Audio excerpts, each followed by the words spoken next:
മാർത്തോമ സുറിയാനി സഭയുടെ പിതാവും തലവനുമായ തെയോഡീഷ്യസ് മാർത്തോമ വലിയ മെത്രാപ്പൊലീത്ത, തുടർന്നങ്ങോട്ട് ഓർമാര് CSI മധ്യ കേരള ഇടവകയുടെ മെത്രാപ്പൊലീത്ത, അതുപോലെ തന്നെ ഗ്രാനായ സഭയുടെ മെത്രാന്മാര്, അതുപോലെ തന്നെ മലങ്കര കത്തോലിക്ക സഭയുടെ മെത്രാന്മാര്, തൃശൂരെ സൂറായി സഭയുടെ മെത്രാൻ ഔഗ്യൻ തിരുമേനി, ഇങ്ങനെ പ്രകാരം കേരളത്തിലെ 8 പ്രമുഖ സഭകളുടെ മെത്രാന്മാർ ഇന്നലെ കോട്ടയത്തെ യോഗം കൂടി ഈ സംയുക്തമായിട്ട് ഈ പ്രമേയങ്ങൾ പാസാക്കി.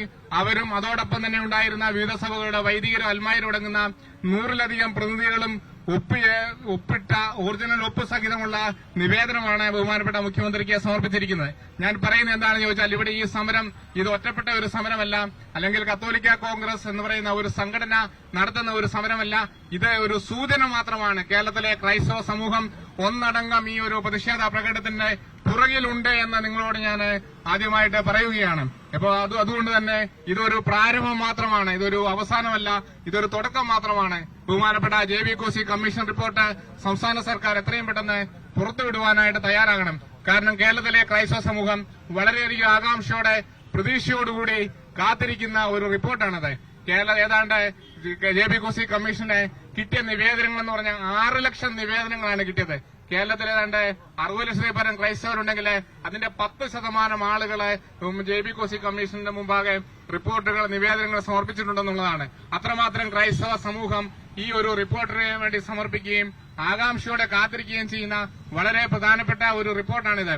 ബഹുമാനപ്പെട്ട JB കോശിയും അതുപോലെ തന്നെ ജേക്കബ് പുന്നൂസും അതുപോലെ തന്നെ എസ്എഡിനായ ക്രിസ്റ്റി ഫെർണാണ്ടസും ഈ വയോധികര് അവരുടെ പ്രായവും ആരോഗ്യവും ഒക്കെ കണക്കിലെടുക്കാതെ കേരളത്തിന്റെ വിവിധ സ്ഥലങ്ങൾ സന്ദർശിച്ച് 50-ൽ പരം സിറ്റിംഗുകൾ നടത്തി വളരെ കഷ്ടപ്പെട്ട് തയ്യാറാക്കിയ ഈ റിപ്പോർട്ട് ഇപ്പോൾ 13 മാസമായിട്ട് സംസ്ഥാന സർക്കാർ പൂഴ്ത്തിവച്ചിരിക്കുകയാണ് എന്ന് പറയുന്നത് ഇവിടുത്തെ ക്രൈസ്തവ സമൂഹത്തോടുള്ള ഒരു വെല്ലുവിളിയാണ് എന്ന് തന്നെ ഈ വേദിയിൽ പറയുവാനായിട്ട് ഞാൻ ആഗ്രഹിക്കുകയാണ്.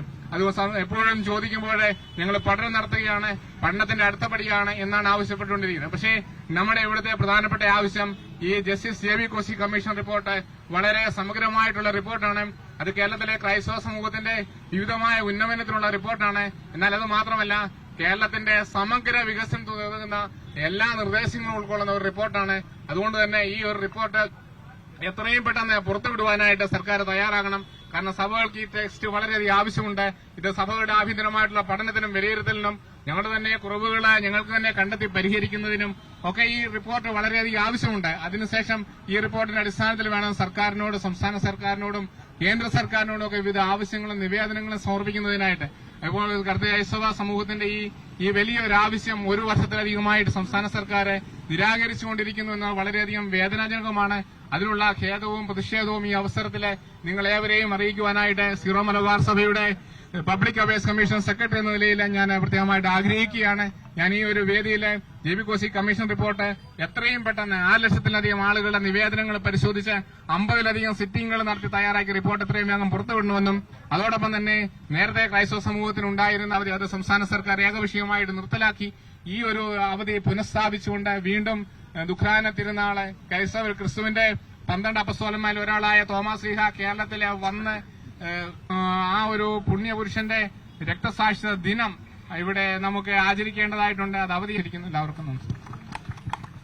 നമ്മളുടെ ഈ സമ്മേളനത്തിന് ബഹുമാനപ്പെട്ട യുവതിപ്പിക്കുവാൻ ഞങ്ങൾ ആഗ്രഹിക്കുകയാണ്. അതോടൊപ്പം ഇന്ന് ചങ്ങനാശ്ശേരി അതിരൂപതയിലെ യുവജനങ്ങളെ ചേർത്ത് പിടിച്ചുകൊണ്ട് യുവജനങ്ങളുടെ അവകാശങ്ങൾക്ക് വേണ്ടി പരിശ്രമിക്കുന്നുണ്ട് എന്ന് സന്തോഷപൂർവ്വം ഈ അവസരത്തിൽ ഞങ്ങൾ അറിയിക്കുവാനും ആഗ്രഹിക്കുകയാണ്. ഞങ്ങളും നിങ്ങളോടൊപ്പം ചേരുകയാണ്. ഈ അവകാശം നമ്മുടെ ഈ നാടിന് ഏറ്റവും ആവശ്യമുള്ള ഈ നേരത്ത് നമ്മൾ ഒരുമിച്ച് ചേർന്ന് പ്രവർത്തിക്കുമെന്ന ഈ ആവശ്യം എന്തുകൊണ്ടാണ് നടപ്പിലാക്കാൻ സാധിക്കാത്തത് എന്ന് ഞങ്ങൾ എല്ലാവരും അതിശയത്തോടുകൂടി ഓർത്തു പോവുകയാണ്. ആരെയാണ് ഈ രാഷ്ട്രീയ പ്രതിനിധികൾ ഭയപ്പെടുന്നത്?